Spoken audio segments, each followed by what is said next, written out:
साल 1965 की जंग में अभी तक आपने देखा कैसे पाकिस्तान हिंदुस्तान के खिलाफ लगातार साजिशें रच रहा था, लेकिन पाकिस्तान खुद अपने ही बुने हुए इस जाल में फंस चुका था। पाकिस्तान का operation Desert Hawk, operation Gibraltar दोनों धराशायी हो चुके थे, लेकिन पाकिस्तान का ऑपरेशन ग्रैंड स्लैम अभी जारी था। पाकिस्तान की कोशिश थी, या कहें नापाक कोशिश थी, अमृतसर पे कब्जा करने की। दुश्मन सेना पंजाब के खेमकरण तक आ चुकी थी। दोनों देशों की सेनाओं के जो टैंक थे एक दूसरे के सामने खड़े हुए थे, लेकिन पाकिस्तान के हुक्मरानों को इस बात का इल्म भी नहीं था, अंदाजा भी नहीं था कि हमारा शीर्ष नेतृत्व, उस वक्त के प्रधानमंत्री लाल बहादुर शास्त्री कितने बड़े और सख्त फैसले ले सकते हैं। लाल बहादुर शास्त्री जी तय कर चुके थे कि पाकिस्तान को उसकी इस हरकत का माकूल जवाब दिया जाएगा और पाकिस्तान की सेनाओं को नेस्तनाबूद कर दिया जाएगा। पाकिस्तान की सेना को हिंदुस्तान की सेना ने कैसे जवाब दिया? पाकिस्तान की सेना जो कि उस वक्त अत्याधुनिक हथियारों से लैस थी, भारतीय सेना ने उसे कैसे जवाब दिया और कैसे उसकी ईंट से ईंट बजा दी, आपको दिखाएंगे। भारत का पाकिस्तान को जवाब, या कहें भारत का पाकिस्तान को उत्तर, ऑपरेशन असल उत्तर।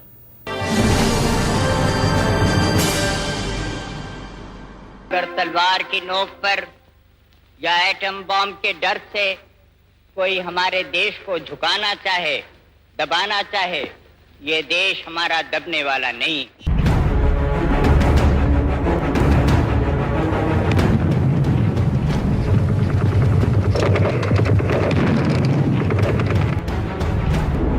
एक सितंबर 1965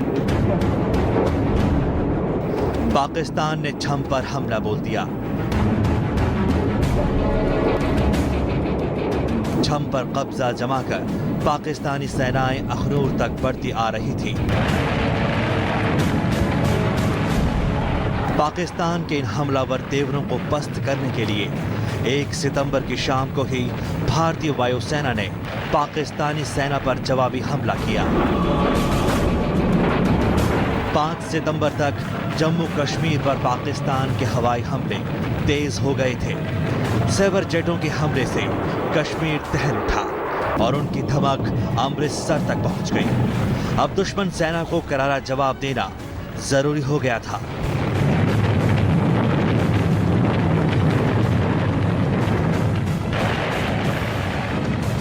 उसने हमारा वैम्पायर गड़ा दिया, तो हमने निर्णय किया कि हम लोग लड़ जाएंगे उनके साथ छम सेक्टर में। तो 3 तारीख को सवेरे लोग आए थे, पाकिस्तान वहाँ पेट्रोल करने लगा, हमारा रेडार फाड़ दिया और पठानकोट से हमने 8 जहाज़ भेजा, 4 आगे 4 पीछे।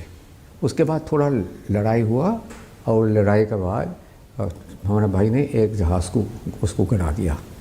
ये इतिहास बन गया था, क्योंकि सबसे पहले इंडिपेंडेंस से, जब से हमारा इंडिपेंडेंस मिला, सबसे पहले जहाज़ गिराने के लिए हमारा भाई ने नाट लेके सीबरिया की छम में। प्रधानमंत्री लाल बहादुर शास्त्री ने रक्षा मंत्री YV चौहान और तीनों सेना प्रमुखों के साथ पाकिस्तान को सबक सिखाने की रणनीति का खुलासा किया। इस रणनीति के 3 हिस्से थे। प्लान नंबर 1, पाकिस्तान के खिलाफ जवाबी हमले के लिए 3 फ्रंट खोलना। प्लान नंबर 2, अंतर्राष्ट्रीय सीमा पार कर दुश्मन को रौंदना। प्लान नंबर 3, अंतर्राष्ट्रीय समुदाय के सामने पाकिस्तान की करतूत को उजागर करना। देश के संप्रभुता के लिए प्रधानमंत्री लाल बहादुर शास्त्री ने ऐतिहासिक फैसला लिया।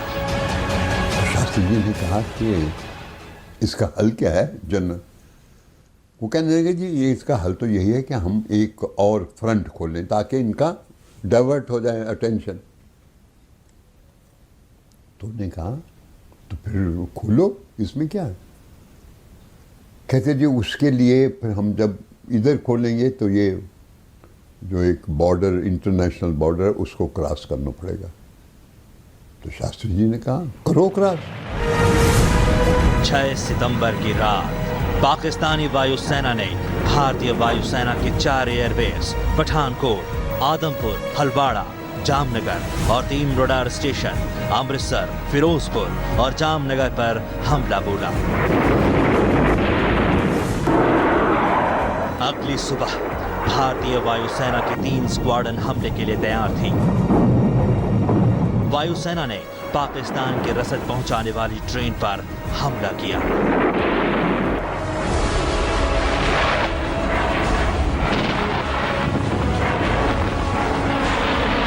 आसमान से वायुसेना दुश्मन पर आग बरसा रही थी, वहीं जमीन पर भारतीय सेना पाकिस्तान को दबोचने के लिए रणनीति बना रही थी। फिरोजपुर, गुरदासपुर और अमृतसर बाघा में 3 फ्रंट खोलकर सेना आगे बढ़ी।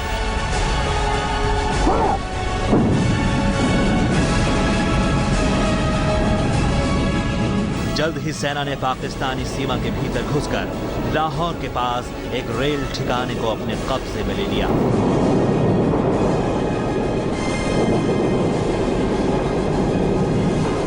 फौज की ये स्ट्रेटजी ये नहीं होती कि हम वहाँ पे लड़ें जहाँ दुश्मन को फ़ायदा हो।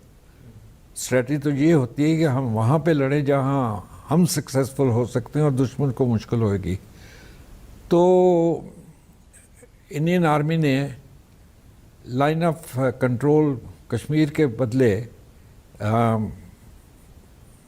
Main India Pakistan border Punjab में लड़ाई शुरू कर दी और उन्होंने बहुत दंदान शिकन जवाब दिया पाकिस्तान को। हम काफ़ी से ज़्यादा सक्सेसफुल रहे। इस बीच 7 सितंबर 1965 संयुक्त राष्ट्र महासचिव यू थांग 4 दिन की यात्रा पर रावलपिंडी पहुंचे। राष्ट्रपति अयूब खान और जुल्फिकार अली भुट्टो के साथ कई बैठकें की।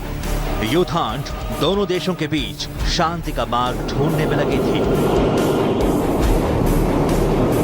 दूसरी तरफ पाकिस्तान का मंसूबा लड़ाई जारी रखने और अमृतसर पर कब्जा करना था। उस वक़्त पाकिस्तान को ये ख्याल था कि वो काफ़ी से ज़्यादा सुपीरियर है हमसे मिलिटरली। उनके पास अमेरिकन हथियार हैं, उनके पास लेटेस्ट वेपनरी है, हमारे पास पुरानी वेपनरी है, उनके एयरक्राफ्ट हमसे ज़्यादा अच्छे हैं। लेकिन एक बात यह है कि लड़ाई जो है वो वेपन से नहीं लड़ी जाती है आदमियों से। लेकिन जो डेडिकेशन, जो एक्सपर्टाइज, जो strategic thinking Indian arm forces ने दिखाई, उससे पाकिस्तान की जो सारे जो इरादे थे वो नाकामयाब हुए।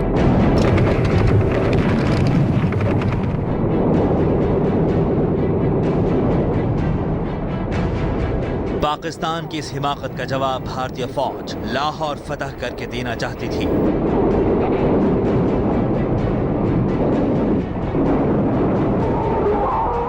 भारतीय सेना की 11वीं कोर ने 3 तरफ से अमृतसर, लाहौर, कालरा बरकी और लाहौर खेमकरण कसूर से लाहौर को घेरना शुरू कर दिया। आर्मी ने लाहौर की तरफ जो है अपने कदम बढ़ाए और 3 डिवीजन्स के साथ जो है एडवांस किया और इचोगिल कैनाल, इसको पहले इचोगिल कैनाल कहा करते थे, अब BRB के नाम से मशहूर है शायद। तो उसके पर एडवांस करके उस पर कब्जा करने के लिए कार्रवाई शुरू कर दी।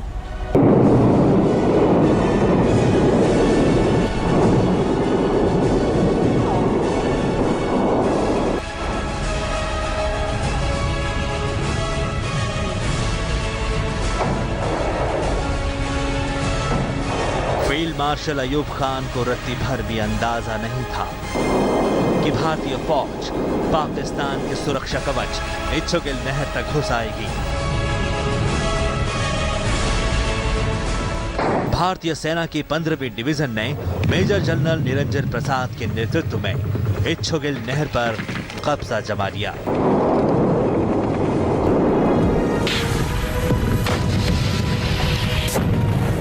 लाहौर के घिरने का खतरा मंडरा रहा था।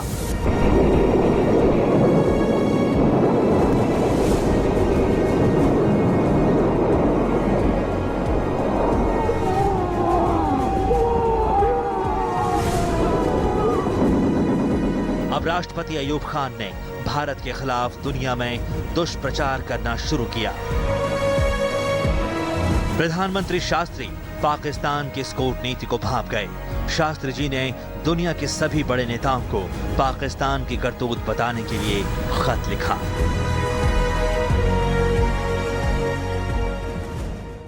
पैंसठ की जंग उस मुहाने पे पहुंच चुकी थी जहां पे दोनों ही देश अब पीछे हटने को तैयार नहीं थे। पूरा इलाका धूल और धुएं के गुबार से ढक चुका था। दोनों ही देशों ने अपनी पूरी ताकत मैदान जंग में झोंक रखी थी और भारत की ओर से पाकिस्तान की इच्छोगिल नहर पे किया गया हमले से पाकिस्तान सहम चुका था।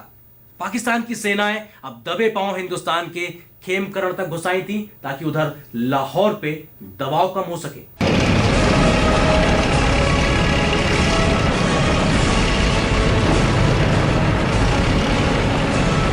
7 सितंबर खेमकरण। बॉर्डर से 5 किलोमीटर भीतर भारतीय क्षेत्र खेमकरण पर पाकिस्तान का कब्जा हो चुका था। जब उन्होंने अटैक किया खेमकरण पे तो हमारा फर्स्ट मोटिव तो वहां था ही नहीं, तो उनको कोई अपोजिशन नहीं मिली वहां पे।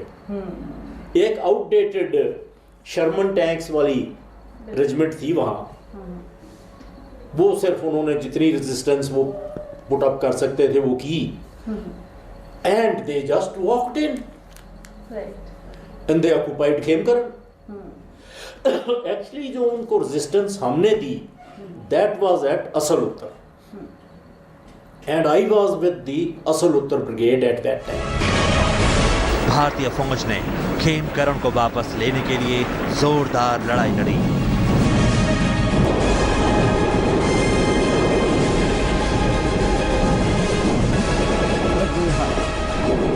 खेमकरण से पाकिस्तानी सेना को पीछे धकेलने के लिए इच्छोगिल केनाल पर तैनात भारतीय फौज की 15वीं डिवीजन को वापस बुलाकर खेमकरण के मोर्चे पर तैनात कर दिया गया।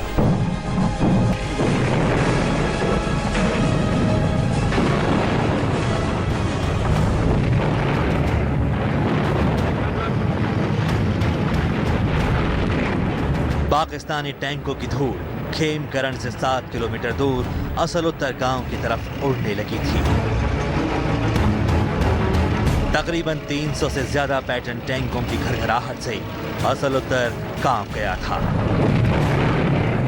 8 सितंबर 1965 की सुबह पाकिस्तानी फौज की 1 आर्मर्ड डिवीजन ने असल उत्तर पर धावा बोल दिया। युद्ध की लपेट से पड़ोसी गांव चीमा भी अछूता नहीं रहा। 9 सितंबर को पाकिस्तानी सेना ने जोरदार हमला किया। पैटर्न टैंक पर सवार पाक फौज अमृतसर फतह का मंसूबा पाले हर खतरे से बेखौफ आगे बढ़ रही थी। यहां इनके इस्तेकबाल में जनरल हरबख्श सिंह ने एक पुख्ता रणनीति तैयार की थी। रणनीति का नाम था हॉर्स शू। पूरी रात हमारे ऊपर फायर होता रहा, पूरी रात आर्टिलरी फायर करती रही, टैंक फायर करते रहे, पर कीचड़ के ऊपर वो आस्ता आस्ता फंसने शुरू हो गए। हमारे जो टैंक्स थे जो कि जैसे मैंने बोला उनकी क्षमता काफ़ी कम थी, पर बड़ी बहादुरी से हिस्सा लिया और उन्होंने काफ़ी टैंक्स पे मार की। और उसके अलावा हमारे जो सेंचुरियन टैंक्स थे वो हमारी जो रिजर्व ब्रिगेड आर्मर्ड ब्रिगेड से आ गए। तो जब सुबेरा हुआ तो हमको ऐसे लगना शुरू हो गया कि दुश्मन ने अपने टैंक्स जो हैं वो छोड़ के भागना शुरू कर दिया। तो ये 2-3 दिन की बड़ी घमासान लड़ाई हुई, 4 दिन की। और उसके अंत में जब हमने काउंट करने शुरू किए तो दुश्मन के लगभग 180 टैंक जो थे वहाँ से मिले, जो कि ऑलमोस्ट पूरी डिवीजन थी। 10 सितंबर 1965 भारतीय सेना दबाव में थी, लेकिन मुश्किल की घड़ी में भारतीय सेना का एक ऐसा जाबाज भी था जिसके रणकौशल ने खेमकरण के जंग के मैदान में पाकिस्तान के होठ फाख्ता कर दिए, जिसके सटीक निशाने और बुलंद हौसले के आगे पस्त हो गया पाकिस्तान, जिसकी बेमिसाल बहादुरी ने खोद डाले पैटर्न टैंकों के कब्र का। उस टैंक को जिसे पाकिस्तान ही नहीं अमेरिका भी अभेद्य मानता था, जिसने एक को नहीं बल्कि 7 टैंकों को किया नेस्तनाबूद। अपनी फौलादी इरादों के साथ दुश्मन के टैंकों को आग के गोले में बदल देने वाले वो बहादुर थे 4थी ग्रेनेडियर के हवलदार परमवीर चक्र विजेता अब्दुल हमीद, जिसने देश की सलामती के लिए खुद को कुर्बान कर दिया। उनके अदम्य साहस और शौर्य के लिए अब्दुल हमीद को मरणोपरांत परमवीर चक्र से नवाजा गया। एक वक्त ऐसा आया कि जैसे कि कच्चा धागे से कोई भारी चीज़ लटकी हुई हो ना, कि हमारा डिफेंस की वो हालत हो गई थी कि कब ये धागा टूट जावे और कब ये हमारे ऊपर चढ़ जाए। उस वक्त जो है अब्दुल हमीद ने लगातार एक के बाद दिगरे फटाफट 3 टैंक मारे उसने। परमवीर चक्र विजेता वीर अब्दुल हमीद ऐसे अनेक युवाओं के लिए प्रेरणा स्रोत हैं जो देश के लिए अपना सर्वस्व बलिदान करना चाहते हैं। यहाँ पर ये केवल चिर निद्रा में लीन नहीं है, बल्कि एक ऐसे प्रतिमान हैं जो लोगों को हमेशा प्रेरणा देते रहेंगे। असल उत्तर में दोनों देशों की सेनाओं के बीच में भयंकर युद्ध चल रहा था, लेकिन दूसरी ओर छम्ब में पाकिस्तान की सेना का दबाव लगातार बढ़ता जा रहा था। जरूरत थी पाकिस्तान की नब्ज को पकड़ने की, जरूरत थी पाकिस्तान को अंदर तक झकझोर देने की, और इस कोशिश में भारतीय सेना ने एक फैसला किया और सियालकोट में एक नया मोर्चा खोल दिया। पाकिस्तान का गुरूर शिकस्त खाने को तैयार नहीं था। दूसरी तरफ छम्ब पर दबाव लगातार बढ़ता जा रहा था। 8 सितंबर 1965 छम्ब पर दबाव कम करने और पाकिस्तान को घुटने टिकवाने के लिए भारतीय सेना की 1 कोर डिवीजन ने सियालकोट पर हमला बोला।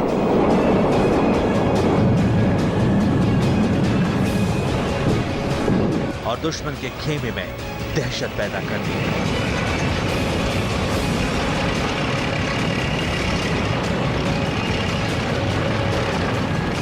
The whole pressure was at Chamzoria. So this was opened up in Sialkot sector. So रात को हमारे सीओ साहब ने और सबने ब्रीफ किया कि हमारा है महाराज के टाउन जो रेंजर का ट्रेनिंग सेंटर था, वो एमएमजी के हम बहुत क्लोज पहुंच गए।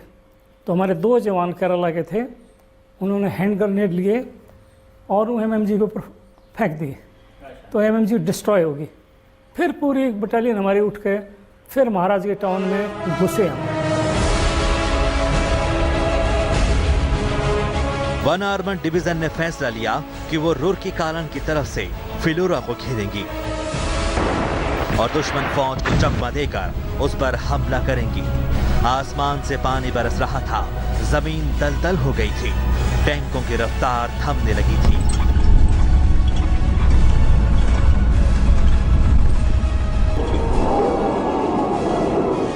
लेकिन 1 आर्मर्ड डिवीजन के हौसले पस्त नहीं हुए थे। 11 सितंबर 1965 भयंकर युद्ध छिड़ गया। यहां 1965 के युद्ध का सबसे बड़ा टैंक युद्ध हुआ।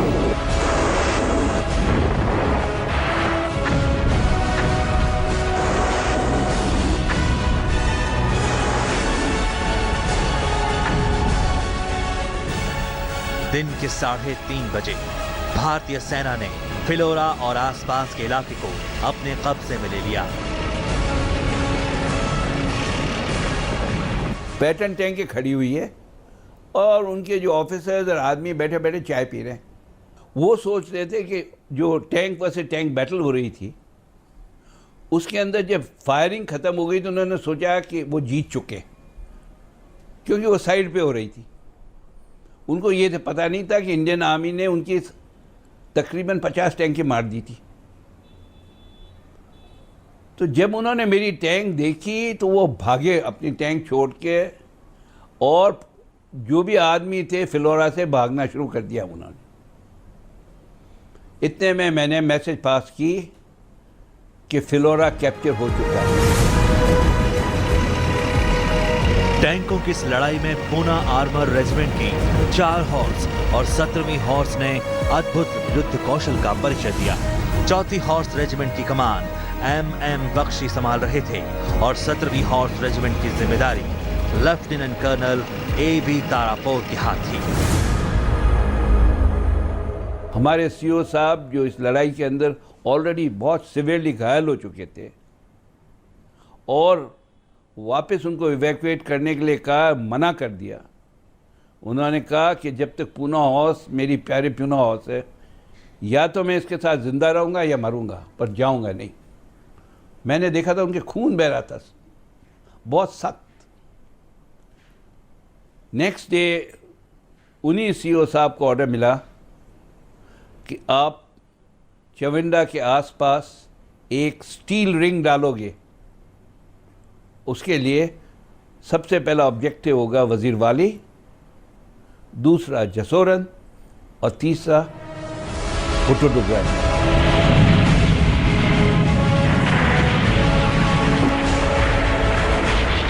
फिलोरा पर चढ़ाई के दौरान लेफ्टिनेंट कर्नल तारापोर अपनी टुकड़ी के साथ आगे बढ़ रहे थे। अचानक दुश्मन का हमला हुआ। सामने से दुश्मन सेना गोलियां बरसा रही थी और आसमान से पाक वायुसेना गोले दाग रही थी, लेकिन लेफ्टिनेंट कर्नल तारापोर ने पाकिस्तान के इस आक्रमण का बाकूल जवाब दिया और दुश्मन सेना के दांत खट्टे कर दिए। लड़ाई के दौरान एक गोला तारापोर के टैंक पर गिरा। भारत का एक और सपूत मातृभूमि की रक्षा करते हुए शहीद हो गया। उनकी बहादुरी के लिए उन्हें मरणोपरांत परमवीर चक्र से नवाजा गया। कल तारापोर ने आओ देखा न ताओ, जो भी टैंकें उनके आसपास थी उनको लेके और वो जल्दी से जल्दी मेरे पास रीइंफोर्स करने के लिए पहुंच गए। और जब टैंकें उनकी आके पहुंची, उधर से दुश्मन की टैंकें भुट्टो डोगरानी में आ गई थी और इधर से हमारे CO साहब अपनी टैंकें ले आए थे और फिर एक बहुत ज़बरदस्त टैंक वर्सेस टैंक बैटल हुई।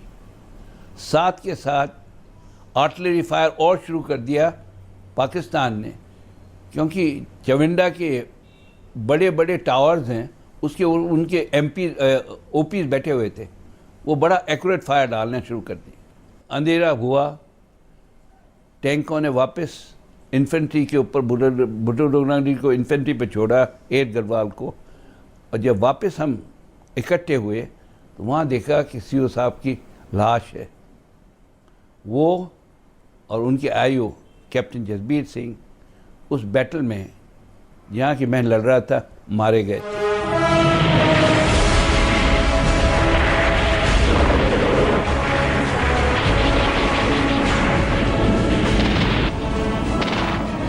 युद्ध विकराल रूप ले रहा था। दुश्मन के पैर उखड़ने लगे थे। बौखलाहट में अपनी क्रूरता और अमानवीय चेहरा दिखाते हुए पाकिस्तान आम नागरिकों को निशाना बनाने लगा।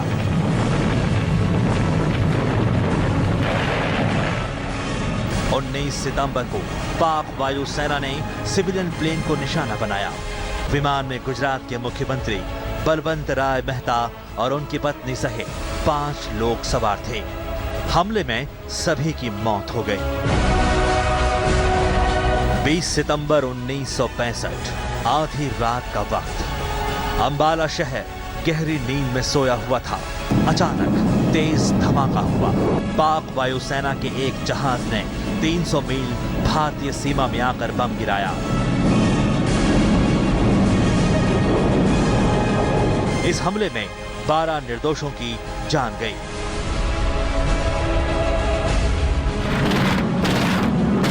दुनिया के देशों में भी इस युद्ध को लेकर हलचल तेज थी। युद्ध का लंबा खींचना दोनों देशों के हित में नहीं था। अंतर्राष्ट्रीय दबाव बढ़ने लगा था।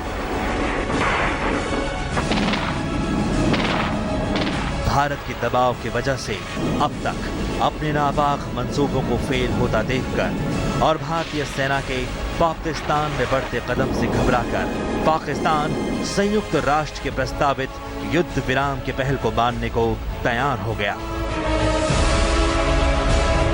भारत के प्रधानमंत्री लाल बहादुर शास्त्री ने अंतर्राष्ट्रीय जनमत का सम्मान करते हुए और भारत की शांति और सहमति की नीति की नजर से मजबूत स्थिति में होते हुए भी दुश्मन के घर में घुसे होने के बावजूद युद्ध विराम के लिए राजी हो गए।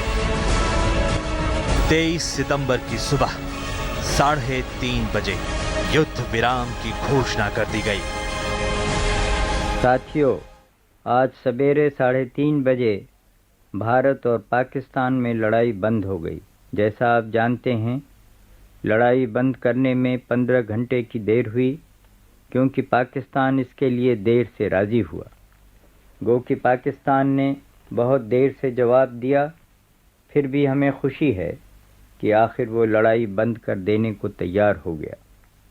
इसमें कोई शक नहीं कि वे लड़ाई बंद करना चाहते थे। वास्तव में उनके लिए ये ज़रूरी था, मगर जैसे कि उनकी आदत है, वे आखिरी वक्त तक इनकार करने का दिखावा करना चाहते थे। इसी के साथ भारतीय तोपों ने दुश्मन के ठिकानों पर आग बरसाना बंद कर दिया।